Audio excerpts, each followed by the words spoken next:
Avec nous sur CNews tout de suite, l'entretien. Mon invité ce soir est philosophe, écrivain, essayiste. Avec lui, on va prendre du recul par rapport au débat politique pour évoquer l'action d'Emmanuel Macron, les tensions aussi dans notre pays et puis les grands défis qui nous sont opposés comme le terrorisme islamiste. Bonsoir et bienvenue Alain Finkielkraut. Bonsoir. Merci d'avoir accepté notre invitation. Lorsqu'un président prend la parole, s'exprime et s'explique, il y a toujours une question qui revient sans cesse pour savoir s'il a réussi ou pas à mettre en perspective son action, sa vision, ce qu'il veut réellement pour la France et les Français. Est-ce que de votre point de vue, cette vision, ce dessin est clair? Que l'on soit d'accord ou pas avec ces réformes, est-ce qu'on sait là où veut aller le président? Oui, je crois qu'on sait où il veut aller. D'ailleurs, il a raison de dire à plusieurs reprises qu'il applique son programme, qu'il fait ce qu'il a dit. Simplement, je suis obligé de réagir aux actions et aux discours de Macron avec les mots mêmes de Macron et de dire en même temps. Car j'ai trouvé très beau, très belle son oraison funèbre d'Arnaud Beltrame, très beau, j'espère qu'on y reviendra, son discours au Bernardin. En plus, il a le mérite de mettre les points sur les i, d'appeler l'islamisme par son nom, de ne plus lui chercher d'excuses. Il fut une époque pendant la campagne électorale où il expliquait que c'est une société sans perspective de mobilité qui crée du désespoir social. Donc c'est comme s'il suffisait d'ubériser les banlieues pour en finir avec le communautarisme et avec le terrorisme. Il est revenu de l'illusion économique qui lui tenait lieu de réalisme. Pour moi, c'est bien, je pense que c'est important. Mais, d'un autre côté, vous allez penser que c'est un détail. Moi, j'ai été affecté par le choix qui a été le sien, dans cette grande campagne de communication qui est la sienne, de se faire interviewer dimanche par Edoui Plenel et par Jean-Jacques Bourdin. Edoui Plenel a eu une polémique très vive avec Charlie Hebdo, puisqu'à cause de la couverture dont il était la cible, il a dit que c'était une guerre, il a parlé d'une guerre déclarée aux musulmans. Le vocabulaire même des terroristes, celui qui a justifié les attentats. Aujourd'hui paraît le livre de Philippe Sanson, Le Lambeau, livre magnifique, j'ai commencé à le lire. Là, on se dit, mais enfin, c'est pas possible, on va pas consacrer l'homme qui s'exprime ainsi, et je me dis, oui, notre président n'irait pas jusqu'à faire un entretien avec un journaliste de Charlie Hebdo, parce qu'il ne veut pas se mettre à dos la communauté musulmane. Donc vous voyez, c'est peut-être un détail, mais c'est ce en même temps qui me donne mal à la tête. Alain Finkielkraut, vous avez commencé en me disant, oui, le président nomme le terrorisme islamiste, il dénonce l'islamisme et l'islam radical, mais en même temps, vous vous étonnez qu'il soit interviewé par Edoui Plenel, dont je cite, voici ce que vous avez dit sur les ondes de RCJ, c'était dans l'esprit d'escalier. Vous avez dit Edoui Plenel qui a été un compagnon de route sourd et aveugle de l'islamisme. Oui, bien sûr. Vous maintenez ces écoutez, il y a quelques jours après les attentats les attentats du 7, 8 et 9 janvier, il donnait, ou un mois après, il donnait une conférence à Brétigny-sur-Orge avec Tariq Ramadan, dans le cadre de cette conférence où ils étaient très très complices, elle est disponible, je crois encore sur Internet, il expliquait que, il reprochait à Charlie Hebdo sa culture du dérision et du sarcasme. Il allait même jusqu'à enrôler Peggy au service de son étrange croisade en disant que la dérision mène à la barbarie. Je sais pas, la barbarie, c'était eux les victimes, c'était pas les coupables. Donc vous voyez, je crois que c'est... Et selon vous, pour cela, ça le disqualifie de pouvoir interviewer le président? Non, enfin, ça ne le disqualifie pas, mais il me semble que il n'avait pas besoin de cette consécration, notamment après cette polémique. Ah, vous y voyez une consécration? Oui, oui, parce que sans doute, d'ailleurs, le débat va-t-il être tendu, mais vous vous rendez compte, le service qui lui est rendu après une polémique où les gens se sont dit, quand même, il va trop loin. Et moi, j'aurais voulu plus d'égards envers Charlie Hebdo et un peu moins envers Mediapart. Vous avez parlé de l'islamisme. Emmanuel Macron, tout à l'heure, quand il a dénoncé l'islamisme, Alain Finkielkraut, l'islam radical, il a aussi dit et appelé à ne pas confondre avec l'islam et la foi de millions de citoyens français musulmans. Il a raison de le rappeler. Il faut insister sur cela. Il faut insister sur cela, mais il ne faut pas non plus se cacher derrière son petit doigt. Oui, on ne va pas incriminer tous les musulmans. Il y a une vérité dans ce slogan qu'on met à toutes les sauces. Pas d'amalgame. Bien sûr, c'est vrai. Et des musulmans veulent vivre en France leur foi, tout à fait tranquillement. Simplement, l'islamisme n'est pas né de rien.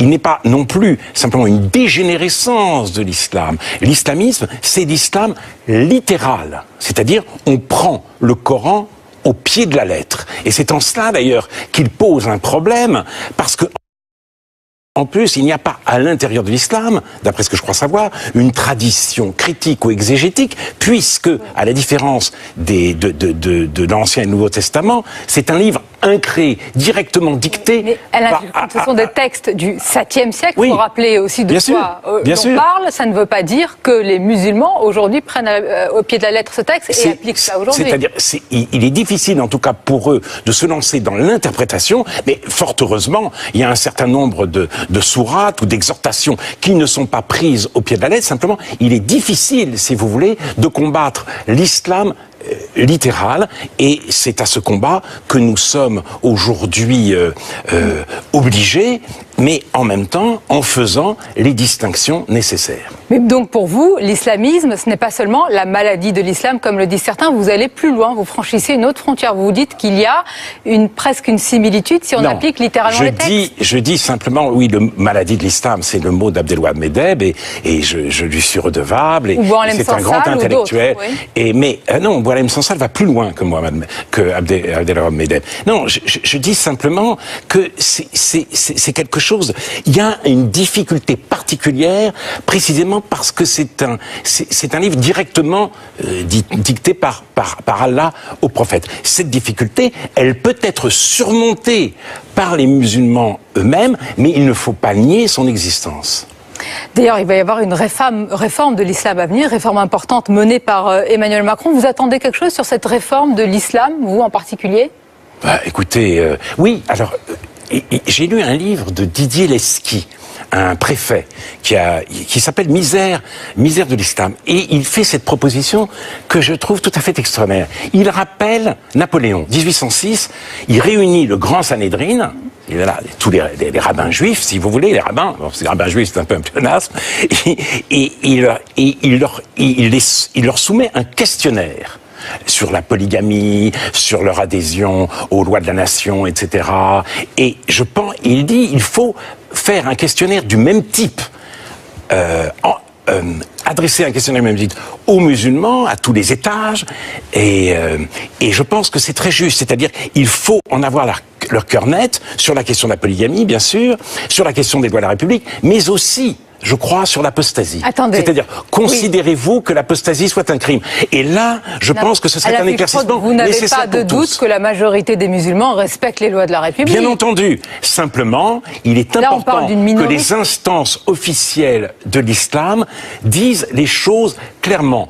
Parce que vous n'avez pas de doute, vous avez lu vous-même l'étude de l'Institut Montaigne, qui un pourcentage important. Mais il faudrait l'écrire noir sur blanc, qu'on respecte. Pour l'apostasie, oui. Non, l'apostasie, si vous voulez, dans l'islam traditionnel, est punie de mort. A-t-on, pour les musulmans, le droit de changer de religion? Si vous pensez que ça va de soi, je pense, moi, que ça va mieux en le disant, et que ça, justement, pourra dissiper un certain nombre de préjugés qui vous inquiètent. Donc pour l'islam en France ou l'islam de France, vous seriez pour qu'il y ait cet éclaircissement, on va dire, oui, je pense que l'idée de ce questionnaire proposé par Didier Lesky, qui n'est pas un foudre de guerre, qui n'est pas engagé dans je ne sais quelle croisade, je pense que cette idée mérite d'être creusée. Parlons toujours des religions, les catholiques. Emmanuel Macron a tenu un discours qui a été très très commenté au Collège des Bernardins devant les évêques de France. On va revenir sur son rapport aux religions, à la laïcité, mais une phrase, quand il a dit « je demande aux catholiques de s'engager », ça vous a choqué? Non, ça ne m'a pas choqué. D'abord, ce discours était de très haute tenue.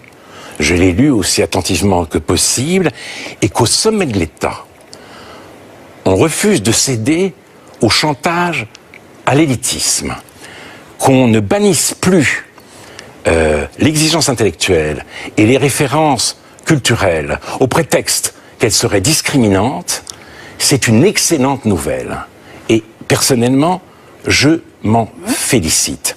Alors, pour le reste, je sais que, vous l'avez dit, ce discours a été très abondamment commenté et que certains lui ont reproché... Le lien, Église, voilà, État, abîmé, donc à réparer. Oui. Et on a dit que c'était une infraction. Puisque vous êtes un puriste sur les textes, on avait parlé tout à l'heure du Coran, si on revient au texte de la loi de 1905, ça devrait vous choquer, ça. Non. Ça ne me choque pas du tout parce que si vous voulez, attendez. D'abord, moi, il y a deux camps dans la laïcité. Le camp des intraitables et le camp des accommodements raisonnables. J'appartiens au premier. Pour moi, les accommodements dits raisonnables sont autant de capitulations devant le communautarisme, notamment islamique. L'Amérique, Canada et États-Unis en donnent un terrifiant exemple jusqu'à faire sur les campus américains. On parle du catholicisme, vous me renvoyez encore à l'islam. Attention, certains vont croire que c'est une obsession. Non, alors, vous avez raison. Je dis simplement que Emmanuel Macron ne veut pas revenir sur la loi interdisant les signes religieux ostensibles à l'école. Tous les signes religieux ostensibles. Il n'a aucune intention de sacrifier certains enseignements aux croyances des uns et des autres. Alors simplement, oui, il parle avec les catholiques et il ne veut pas que forcément leur religion soit confinée dans la sphère privée. Mais alors, je pose ma question. Est-ce qu'il n'y a pas une laïcité à géométrie variable? Demander aux catholiques de s'exprimer, de s'engager politiquement et que leur foi ne soit pas confinée, comme vous le dites, alors que à d'autres, et vous le dites vous-même, le premier aux musulmans, attention aux signes extérieurs, il faut que ça reste confiné. Non, les signes extérieurs, c'est pour tout le monde. Vous m'avez compris. C'est pour les grandes croix, c'est pour les kippas, c'est pour tout le monde. S'il avait dit aux musulmans de s'engager politiquement, qu'auriez-vous dit? Vous auriez salué la même phrase? Écoutez, la situation... Oui ou non? Non, sans doute pas. Non, sans la doute situation n'est pas la même, parce que l'islam politique, on sait ce que c'est. Que chacun s'engage politiquement. Mais écoutez. Donc je fais partie des intraitables. Simplement, la laïcité, et là peut-être que je vais vous choquer, Sonia Mabrouk, la laïcité c'est un règlement, ce n'est pas un contenu. Et je voudrais vous lire le fragment d'un texte de Pierre Manant, penseur catholique éminent. Je l'ai extrait d'un entretien avec un autre penseur catholique éminent, Rémi Braque. Et il dit ceci: nous nous sommes rendus prisonniers d'une définition beaucoup trop restrictive du régime français en le réduisant à la laïcité. Nous devons élargir notre conscience de nous-mêmes et dans cet élargissement faire une place adéquate au catholicisme qui a eu un rôle si grand dans l'histoire de France.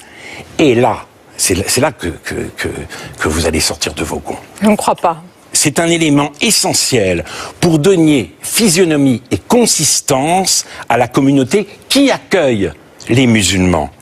On ne peut leur donner pour seule destination une société exclusivement définie par les droits de l'homme et la neutralité de l'État, parce que cette société serait un lieu vide. Donc oui, la société française est une société de marque chrétienne où définie notamment aussi par la littérature, où les Juifs jouent un rôle important et où l'État et la religion connaissent un régime de laïcité. Oui, ça, il faut l'admettre. Ça, c'est important. La France, c'est pas seulement une sociologie, c'est une histoire. Parce qu'il y a cette civilisation judéo-chrétienne que Emmanuel Macron peut dire aux catholiques, engagez-vous, qu'il peut y avoir ce lien, selon vous, entre Église et l'État qui peut être réparé parce qu'il y a cette civilisation-là, parce qu'il y a cette longue histoire-là. C'est ce que...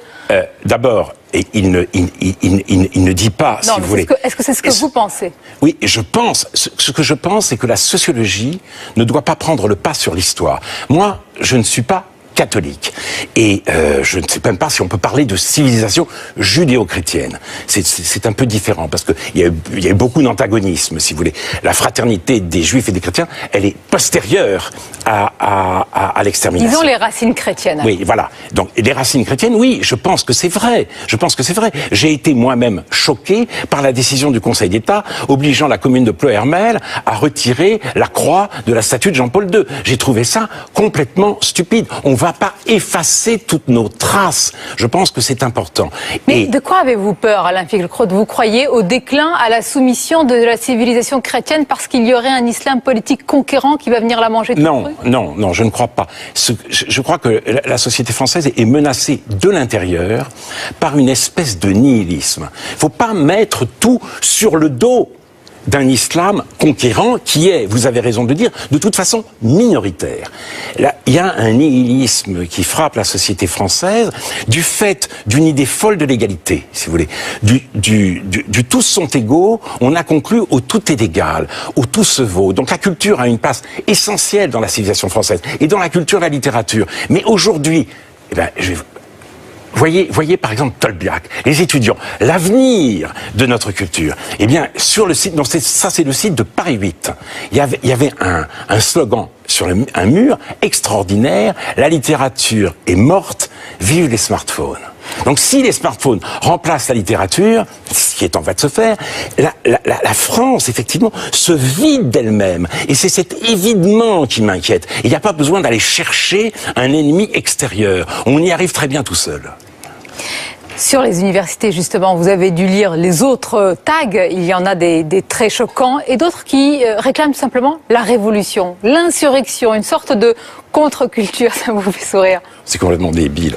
Oh, débile. Il y a eu 68, on a rejoué la Commune, la Révolution d'octobre, la Révolution française. Là, on rejoue 68. C'est-à-dire 50 ans après. C'est-à-dire que c'est la copie d'une copie, l'imitation d'une imitation, le pastiche d'un carnaval. Donc c'est un peu triste, mais pourtant, parfois, l'histoire se répète. Ben oui, mais là, parfois la répétition est gâteuse.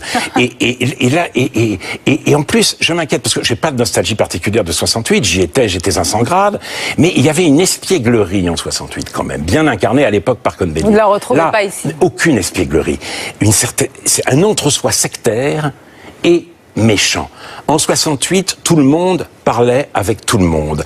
Ici, ce sont des petits fragments, des gens entre eux, comme à Nuit debout, qui se montent la tête et qui nous inventent des slogans incroyables, démission d'Erdogan, démission de Macron, et qui veulent en finir avec la sélection. Mais qu'est-ce qu'ils racontent? La sélection, ils veulent la remplacer par quoi? Par le tirage au sort ou par l'abattoir qui est la sélection par l'échec? Est-ce que tout le monde va devenir chirurgien, pilote de ligne, professeur, avocat ou médecin? Non, forcément non. Si vous voulez, la sélection, c'est une manière de donner sa place au mérite pour éviter la cooptation des riches et la reproduction sociale. S'ils n'arrivent pas à le comprendre, si vous voulez, on est désespéré pour eux. On est désespéré pour eux, ce sera le mot de conclusion. Merci Alain Finkielkraut d'avoir été notre invité. Merci d'avoir accepté mon invitation.